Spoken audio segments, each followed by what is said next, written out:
বন্ধুরা, অনেকদিন বাদে আমি যাচ্ছি রানাঘাট কলেজে। তো প্রায় ৫ বছর পরে যাচ্ছি। তো কী কারণে যাচ্ছি সেটা অবশ্যই বলবো। এখন আমার টাইম হয়ে গেছে। আমি তাড়াতাড়ি বেরিয়ে পড়বো। আর আমার গলাটা বসে গেছে, তোমরা অনেকেই বুঝতে পারছো। মানে গলাটা সারছে না সহজে। তো জানি না কী সমস্যা, একটু গার্গিল করতে হবে আবার। তো আমি স্টেশনে চলে এসেছি। এসে দেখছি ঘুগনি কাকুর দোকানটা বন্ধ আছে। এখন যেহেতু দুপুরবেলা তাই বন্ধ। তো এখনই আসবে লালগোলা। লালগোলা ধরে চলে যাবো একসার পুরো কলেজে। তো স্টেশন থেকে টোটোয় যাব, কারণ হেঁটে যাওয়া যাবে না। আগে হেঁটে যেতাম, বাট এখন হেঁটে যাওয়া যাবে না। এখন অসহ্য লাগছে। তো আমরা টোটো উঠে পড়েছি। আর এখনই নেমে পড়বো। টোটো ভাড়া নিল ১৫ টাকা করে। তো আমরা প্রায় কলেজের সামনে চলে এসেছি। তো চলো কলেজের ভেতরে যাওয়া যাক। কত বছর পর কলেজের ভেতরে যাচ্ছি। পুরো পরিবর্তন হয়ে গেছে। দেখো এখানে নতুন করে কি একটা হচ্ছে যেন আমি না ঠিক বুঝে উঠতে পারছিলাম না। আর কলেজটা পুরোপুরি ফাঁকা ছিল। বুঝতে পারছিলাম না আজকে আমার যার জন্য এসেছি সেটা হবে কিনা। তো তোমাদেরকে বলাই হয়নি, আমি এসএসসি সার্টিফিকেট নিতে। আমি ২০১৯ সালে পাশ করেছিলাম। তারপরে আর সার্টিফিকেট নেওয়া হয়নি, মানে লকডাউন পড়ে গেছিলো। তো শুনলাম দিচ্ছে, তো সেই জন্য আমি একা একা চলে আসলাম।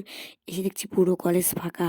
তো ভয় লাগছিল আজকে পাবো কি পাবো না, কারণ অনেক কষ্ট করে আসতে হয়েছে আজকে। তো ফাইনালি পেয়ে গেছি, কারণ কলেজের ভেতরে গেলাম, একটা সিকিউরিটিকে জিজ্ঞেস করলাম। তো বললো আজকে এক্সাম চলছে।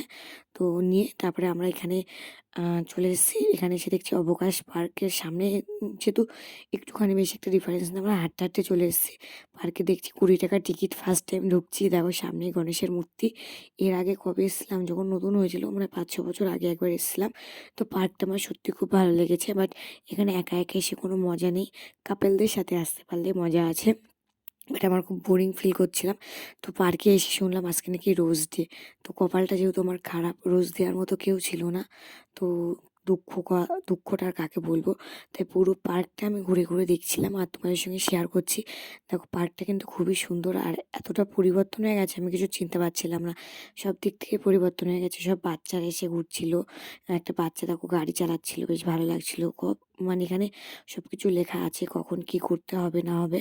মানে এ দেখো সরস্বতী পুজোর মধ্যে সব ঘুরতে এখনই চলে এসছে। তো অনেকেই এসছে কাপলরা। আমি ভিডিও করছিলাম বলে সবাই মুখ ঢেকে ঢেকে নিচ্ছিল। আর এখানে একটা মন্দিরও আছে খুবই সুন্দর। তো আর যাইনি, তো এদিক দিয়ে আবার ঘুরছি, দেখো সব মুখ ঢেকে নিচ্ছে। কি অবস্থা, পার্কে আসলে এরকমই হয়।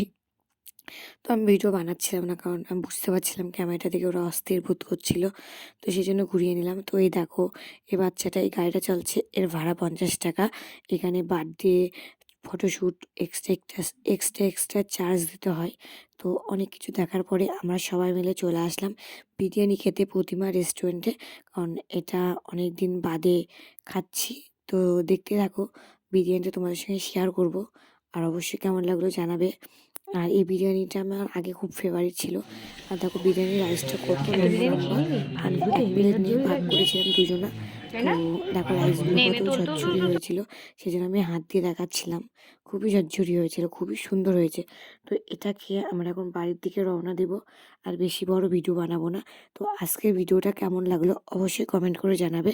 তো আর এই রাইসটা খেতে যদি জানতে চাও আমাকে কমেন্ট করে বলবে, আমি জানিয়ে দেবো। চলো টাটা, গুড নাইট।